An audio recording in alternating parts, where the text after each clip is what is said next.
Setelah pertemuan misterius di Gurun Penta, Rudo dan tim The Cleaners, Engine, Zanka, dan Ryu melanjutkan perjalanan mereka dan tiba di sebuah tempat yang tidak terduga, yaitu rumahnya Teteh Amo. Tempat seorang wanita dengan aura misterius yang telah menunggu kedatangan mereka. Amo menyambut mereka dengan senyuman dan menawarkan keramahan yang mencurigakan. Benar kata pepatah ya boy, Anda sopan, kita curiga. Amo mengajak mereka masuk ke dalam rumahnya yang terletak di bagian atas menara. Tempat yang tampak nyaman, namun menyimpan banyak rahasia. Di dalam, mereka menemukan ruangan yang penuh dengan barang-barang aneh dan simbol-simbol yang gak mereka ngerti. Amo juga bilang kalau bau busuk sampah yang ada di Abyss gak akan masuk ke ruangan Amo. Mereka bisa melepaskan masker full face. Lagian, kalau bicara dengan seseorang dengan menggunakan masker, itu gak sopan. Rudo mengawali perbincangan dengan Amo dengan langsung nanya ke intinya. Rudo nanya kalau Amo tahu orang dengan skill berpindah dari Abyss ke surga, dan mereka menanyakan gimana cara pergi ke Tenkai itu. Namun suasana jadi tegang ketika Amo mulai ngajuin pertanyaan yang aneh dan menguji niat serta tujuan mereka. Amo marah karena mereka ketemu Amo cuma buat keuntungan sepihak saja. Padahal Amo sudah seneng kalau ada orang yang main ke rumahnya. Di sisi lain, Engine yang berusaha mencairkan suasana dengan kalimat bujukannya malah langsung diomelin sama Amo karena tahu kalau Engine itu bohong doang. Amo langsung deketin Engine dan bilang dia benci orang kayak Engine. Engine dengan santuy nanggepin itu dan malah bilang kalau baju yang dipakai Amo itu terlalu vulgar dan terlalu menampakkan tete dan miau-miaunya. Hahaha. Amo bukannya reda malah makin marah dan diperlihatkan kalau Amo ini menggunakan sebuah skill dari Jinkinya. Dan ternyata Jinki itu mirip kayak seri Jinki milik Rudo. Kemungkinan Jinki Amo itu punya skill yang bisa mengendalikan orang lain. Terbukti, Bapak Delmon Gates seperti menodongkan senjata ke arah Engine. Ketegangan memuncak di kediaman Amo setelah Bapak Delmon seperti menembak Engine dan dia pingsan.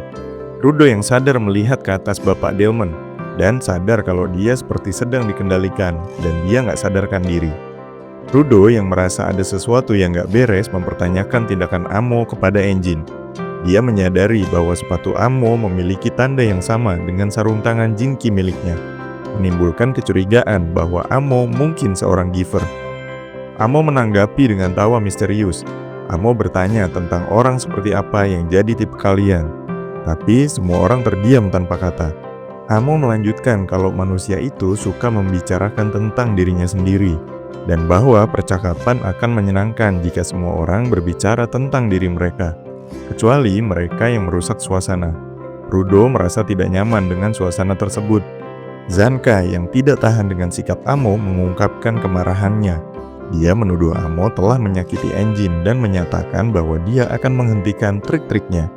Namun Amo mulai menangis, menyatakan bahwa kata-kata Zanka menyakitinya. Saat itu Delmon tiba-tiba menyerang Zanka, meskipun mereka adalah rekan satu tim. Untungnya Zanka berhasil menghindari serangan tadi. Delmon yang baru mengenal Amo selama 1 jam menyatakan bahwa Amo adalah alasan dia bertarung dan dia nggak akan membiarkan siapapun menyakitinya. Bapak Delmon ini mungkin seorang lolicon ya. Hahaha. Ketika Delmon sedang naik-naiknya, Tenchi ngasih tahu semua orang kalau ternyata Delmon nggak sedang dikendalikan atau dimanipulasi pikirannya. Delmon memang seperti itu karena Tenchi sudah mengenal Delmon ini sejak sangat lama. Amo ngasih tahu alasan kenapa Delmon tiba-tiba nyerang semua orang. Itu adalah karena Delmon seorang fans berat emo sejak lama. Amo ngasih tahu kalau Delmon juga mengkhianati kalian semua dengan mudah. Tiba-tiba Jinki Great Dumbbell milik Bapak Delmon merespon dan berubah bentuk menjadi besar. Begitu juga dengan tubuhnya yang semakin membesar. Ketika semua orang bersiap bertarung melawan Delmon, Rudo tiba-tiba terdiam dan merasakan ada hal yang aneh. Ada suara-suara yang mengganggu pikirannya. Suara yang selama ini mengolok-ngolok dirinya. Suara yang selama ini selalu merendahkan dia karena dia adalah keturunan seorang kriminal. Selanjutnya, Rudo masih terus mengalami gangguan mental dan pikirannya. Tiba-tiba, Tenchi menariknya buat menghindarin serangan senjata semprotan air milik Delmon dan berteriak, "Lu ngapain woi? Malah AFK mulu." Hahaha. Babang Taemzi ngejelasin kalau Jinki punya delman itu melambangkan masa lalu delman. Jinki itu terlahir dari hasratnya untuk ngebuat tumbuhan dan benda lain jadi besar.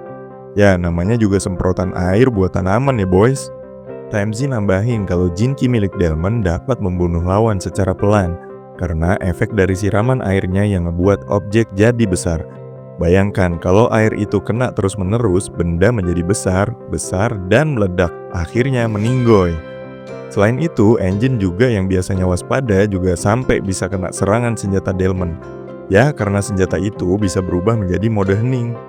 Ryu yang kesel dengan situasi itu maju untuk melawan delman sendirian. Tapi ketika Ryu mau buy one sama delman, Zanka bilang kalau Ryu nggak bisa lawan delman sendirian. Delman terlalu merepotkan kalau harus buy one. Terus Ryu mikir, tadi Amo bilang kalau sebenarnya ada satu lagi fans dia di antara tim Cleaners. Jadi bukan cuma delman doang. Ryu bilang ke Zanka kalau dia nggak bisa mempercayakan punggungnya kepada orang lain. Sebelum menyelesaikan bicaranya, tiba-tiba, bang! Sebuah tembakan air bertekanan besar menyerang Ryu dan menghancurkan tembok rumah Amo.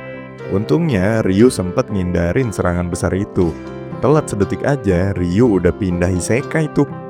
Taemzi yang udah mulai tertekan karena situasi itu berteriak ke Rudo untuk jangan AFK mulu dan cepet bangun. Tapi Rudo gak jawab sama sekali, karena Rudo ternyata masih berada dalam kendali Amo dan lagi ngerasain halusinasi dengan mencium aroma dan merasakan seakan dia berada di dunia atas. Rudo mencium dan merasakan kehadiran Chiwa yang sedang ada di depannya, seakan menyambut dia kembali setelah sekian lama di dasar Abyss. Chiwa juga menawarkan ke Rudo untuk berpacaran bersamanya saat ini. Loh. Chapter 35 ini dibuka dengan adegan yang aduhai buat Rudo. Rudo terbaring di tanah spare, sementara Chiwa berdiri di hadapannya, memegang boneka kelinci yang pernah ia berikan kepadanya. Chiwa berkata bahwa ia sangat senang dengan hadiah tersebut, tapi Rudo mengingat dengan jelas bahwa Chiwa pernah membuangnya di depan matanya. Kenangan ini menghantui Rudo, menciptakan konflik batin yang mendalam. Kembali ke ruangan Amo, suasana menjadi semakin tegang. Taemzi menyadari bahwa Amo memiliki kemampuan untuk memanipulasi emosi melalui aroma yang membangkitkan nostalgia. Amo nggak menunjukkan ilusi atau gambar, melainkan memancarkan aroma yang memicu kenangan bahagia pada targetnya, membuat mereka merasa nyaman dan loyal padanya. Manipulasi ini sangat halus namun efektif, menyebabkan anggota tim saling meragukan dan mempertanyakan kenyataan. Rudo yang terjebak dalam kenangan masa lalunya mulai meragukan persepsinya sendiri. Rudo merasa terombang-ambing antara kenyataan dan ilusi yang diciptakan oleh aroma Amo. Konflik internal ini memperlihatkan betapa kuatnya pengaruh masa lalu terhadap keputusan seseorang di masa kini. Ternyata, Jinki milik Amo adalah sepatu bau asem. Bayangin boy, kalian punya sepatu yang tiap hari dipakai, terus kehujanan, kena banjir, gak pernah ganti kaos kaki. Bayangin deh tuh, baunya kayak gimana. Zanka dan Taemzi yang sadar dengan cara kerja Jinki Amo langsung pakai masker agar mereka terhindar dari skill sepatu bau asem punya Amo. Kembali ke Rudo yang masih kena genjutsu sepatu asem, dia masih berada dalam ilusi di mana Chiwa menjadi sangat baik. Bahkan perasaan senang Rudo sangat besar saat itu. Tapi tiba-tiba Pak Polisi Dunia Langit nangkep Chiwa. Chiwa lanjut berteriak minta untuk diselamatkan. Padahal di dunia nyata, yang Rudo serang barusan adalah Zanka dan Taemzi. Sedangkan yang berteriak minta tolong tadi adalah si Amo. Di akhir chapter, ternyata semua orang sudah terkena efek kemampuan Jinkinya si Amo. Dan sekarang Zanka dan Taemzi harus ngelawan semua rekannya. Setelah ketegangan yang memuncak akibat manipulasi Amo, tim The Cleaners berada di ambang kehancuran. Tapi di tengah kekacauan tersebut, Taemzi mengambil langkah berani untuk memulihkan keadaan. Dengan tekad yang membara, Taemzi mengungkapkan kekuatan sejatinya. Dia menggunakan Jinki miliknya yang bernama Tokushin, sebuah senjata unik yang memanfaatkan tali untuk mengikat dan mengendalikan lawan. Pertarungan dimulai dengan Delman menerjang dilanjut Rudy dan Ryu yang maju di belakang Delman. Mereka secara berbarengan menyerang Zanka dan Temzi. Tapi setelah Temzi menggunakan skill net milik Jinkinya, semua orang langsung terikat. Bahkan Emo yang dari tadi nggak tersentuh pun kena ikatan tali punya Temzi. Pertarungan ini bukan hanya fisik, tetapi juga emosional. Temzi menghadapi dilema moral antara melindungi teman-temannya dan menghadapi kenyataan pahit tentang Amo. Namun dengan keberanian dan keteguhan hatinya, dia memilih untuk bertindak demi kebaikan bersama. Dengan keterampilan luar biasa, Temzi berhasil menghentikan pergerakan Amo yang nyangkut di tali. Selain itu, teman-temannya digulung menjadi satu buntelan. Setelah pertarungan sengit melawan Amo, suasana menjadi hening namun penuh ketegangan. Rudo, Delman, dan Ryu yang masih terikat menjadi gulungan masih terpengaruh oleh manipulasi emosional Amo. Mereka mulai meragukan ingatannya sendiri. Kenangan masa lalu yang samar-samar muncul, menciptakan konflik batin yang mendalam dalam dirinya. Tadinya Temzi mikir kalau ini udah berakhir, tapi si drama queen Amo ini tiba-tiba teriak, minta untuk diselamatkan dengan sangat keras. Seakan teriakan itu bisa ngebangkitin kekuatan milik ketiga boneka miliknya itu. Dan, yap, betul aja boy. Mereka bertiga merespon teriakan Amo dan berusaha dengan keras untuk keluar dari buntalan tali yang mengikat mereka. Di sisi lain, Temzi yang sebelumnya menunjukkan kekuatan luar biasa dengan Jinkinya, kini menghadapi dilema moral. Dia merenungkan tindakan yang telah diambil dan konsekuensinya terhadap tim The Cleaners. Kebingungan dan rasa bersalah menyelimuti hatinya, menambah beban emosional yang sudah berat. Tapi kemudian Temzi mikir, bodo amat, dan bang, buntalan tali yang berisi Rudo, Delman, dan Ryu dibanting ke bawah bangunan hingga tembus beberapa lantai. Zanka yang kaget kalau Temzi ternyata memiliki sisi lain. Selain sisi kalemnya, dia punya sisi menyeramkan. Dan Zanka juga bilang kalau itu sangat kejam. Tapi Temzi yang santuy menjelaskan kalau itu nggak apa-apa banting mereka. Walaupun terlihat Rudo kena tusuk besi, tapi ternyata dia nggak terluka. Usut punya usut, semua itu karena jimat yang sudah dilukis oleh Remlin sebelumnya. Dan Engine juga ternyata sadar dan langsung nyita sepatu bau asem milik Amo. Flashback di markas The Cleaners, terlihat Semiyu mempertanyakan kenapa Pak Bos menugaskan Rudo. Semiyu juga bilang semoga mereka dapat informasi dengan selamat di perbatasan itu. Kebimbangan itu membuat Pak Bos bertanya balik kepada Semiyu. Sebenarnya apa yang dia lihat saat bertemu Rudo untuk pertama kali? Semiyu ngejelasin kalau dia ngelihat sesuatu yang berbeda dari Rudo. Dia nggak mirip satupun orang yang pernah dia jumpai selama ini. Bukan cuma Jinkinya aja. Yang buat Rudo beda adalah ada sesuatu yang tumbuh di dalam Rudo. Dan itu bisa ngancurin dunia ini. Lanjut ke timeline sekarang. Engine yang berhasil ngambil sepatu bau asem milik Amo terkejut kalau ternyata Amo itu nggak pakai kaos kaki. Amo yang marah langsung ngelompat dan berusaha mengambil sepatu bau asemnya dari tangan Engine. Amo bilang kalau sepatu itu sangat berharga karena mengandung bau orang itu.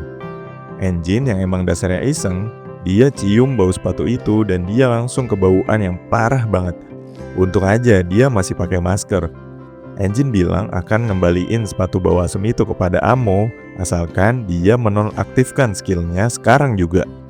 Namun Amo bilang kalau skillnya nggak bisa dinonaktifin kalau dia cuma pakai sepatu saja. Bahkan efek skillnya udah mulai memudar ketika sepatu bau asem itu dilepas satu. Delman yang udah mulai sadar langsung kebingungan dan nanya apa yang sebenarnya terjadi kepada Temzi dan Zanka. Temzi ngejelasin kalau semua itu ilusi dari sepatu bau asem punya Amo yang memanipulasi bau terhadap ingatan terindahnya. Zanka yang terdiam dari tadi mikir kalau skill Amo itu sangat kejam. Bukan karena membuat kawan menjadi lawan, tapi karena memanipulasi ingatan. Jika kamu kehilangan seseorang yang berharga bagimu, ingatanmu dari saat-saat bahagia mungkin lebih kuat dari yang lainnya. Bahkan jika mereka berhasil kembali ke realita, ingatan itu akan terbawa. Disitulah letak kejamnya skill Amo itu. Setelah ini semua terjadi, Engine mengembalikan sepatu milik Amo. Amo langsung lari dan mulai drama lagi. Hadeh. Dikira udah kelar, Zanka kaget ternyata Rudo masih terdiam. Rudo menghadapi kenyataan pahit tentang manipulasi yang dialaminya. Kenangan masa lalu yang sempat terlupakan kini kembali menghantuinya, menciptakan konflik batin yang tak terelakkan. Selanjutnya, ketika semua orang mengira Rudo masih dikendalikan Amo, ternyata Rudo mendekati Amo dan langsung mukul Amo tanpa ampun. Baktik, bu! Puas banget dah liatnya. Semua orang tercengang melihat kebrutalan Rudo memukul Amo. Bahkan Volo sampai berteriak untuk menghentikan kebrutalan itu karena menilai Rudo udah terlalu berlebihan. Volo juga bingung apa yang salah dengan Rudo. Volo bukan tanpa alasan bilang kayak gitu. Dia ngeliat Amo udah gak berdaya, babak belur dipukulin sama Rudo. Dia juga nambahin kalau mereka udah tahu cara nanganin skill sepatu bau asem punya Amo. Selain itu, dia juga seorang wanita. Rudo bilang dia gak peduli mau cowok atau cewek, dia itu seorang giver yang punya kekuatan. Lagian, dia juga yang udah ngebuat kekacauan semua ini, meruntuhkan gedung, bahkan hampir ngebuat semua orang mati. Jadi dia perlu dihajar. Volo, Zanka, Timesy, Delman hanya diam karena apa yang dikatakan Rudo emang bener. Tapi Engine menyangkal Rudo nih. Kalau Emo meninggoy, terus informasi yang dibutuhkan, gimana cara nyari taunya? Rudo langsung diam bego kayak bingung. Lah iya ya. Singkat cerita, Rudo diajak nongkrong berdua sama Engine di sebuah tempat. Awalnya mereka cuma terdiam. Rudo yang bingung itu nanya ke Engine sebenarnya mau ngapain sih kesini. Engine yang udah paham cuma bilang, tanpa dia harus bicara, semua orang pasti sudah terkendali sekarang ini. Rudo cuma bisa terdiam sambil curhat masa lalunya yang sangat kelam, di mana dia selalu ditindas, dicaci, bahkan disiksa oleh orang di sekitarnya. Namun anehnya dia nggak boleh ngelawan karena itu malah akan memperburuk keadaan. Nggak lain dan nggak bukan ya karena Rudo ini memiliki darah seorang pembunuh, atau dia itu keturunan pembunuh. Selama ini Rudo menahan itu semua, dan ketika dia jatuh ke Abyss, dia merasa bisa meluapkan semuanya. Bukan karena pelampiasan, tapi karena kalau di sini ditahan-tahan dia akan mati. Tapi itulah yang buat Rudo dilema. Dia seakan gak berubah. Dia cuma tumbuh secara fisik aja, tapi sifatnya masih sama kayak dulu. Di luar Nurul, Engine menanggapi rasa frustasi Rudo itu dengan curhatan dia. Engine bilang kalau dia suka wanita yang baik. Dia menyukai wanita yang lebih pintar dari Engine. Punya tubuh ramping, seksi, dan tentunya tobrut. Engine menganggap kalau wanita dengan kriterianya itu pasti banyak yang akan marah. Intinya dia bukan curhat tentang tipe ceweknya gimana ya, tapi dia cuma mau bilang kalau masih ada banyak hal yang harus dilakukan orang dewasa. Dan kesadaran itu suatu hal yang sangat penting selagi kita semua bertumbuh. Engine mengakhiri sesi curhat itu dengan berkata, mereka nanti pokoknya harus minta maaf ya ke Amo karena kesalahan mereka. Di tempat lain, Tom yang sedang mengobati Amo mengajak ngobrol Amo. Tom bilang kalau mereka nggak bermaksud untuk melakukan ini semua. Bahkan Tom sampai melepaskan maskernya, pertanda dia percaya dengan Amo. Amo merespon hangat perlakuan Tom itu dengan bilang kalau dia akan jadi ibu yang hebat. Amo juga bilang kalau ibunya seorang yang hebat. Karena ayah dan ibunya lah Amo menemukan cinta pertamanya, yaitu sepatu bau asem. Amo juga bilang kalau dia ngelihat malaikat yang nyebrang antara surga dan dunia ini. Selanjutnya kita dibawa menyelami masa lalu kelam Amo. Ibunya yang kesulitan merawatnya menjual Amo kepada seorang pria yang diklaim akan mencintainya. Awalnya sih Amo diperlakukan sangat baik ketika pertama kali bertemu. Selanjutnya pria tersebut membawanya ke zona terlarang Penta, di mana mereka tinggal bersama. Sesampainya di rumah, pria tadi bilang akan merawat Amo dengan baik. Bahkan ada banyak sekali barang-barang di sana. Ada juga banyak foto, makanan, dan pakaian yang bisa digunakan semuanya oleh Amo. Amo juga sempat nanya dari mana asal semua barang itu. Pria itu cuma jawab, ya karena dia bekerja, dan seorang pekerja itu diberikan gaji dan tunjangan. Jadi Amo gak perlu khawatir tentang kebutuhan mereka selamanya.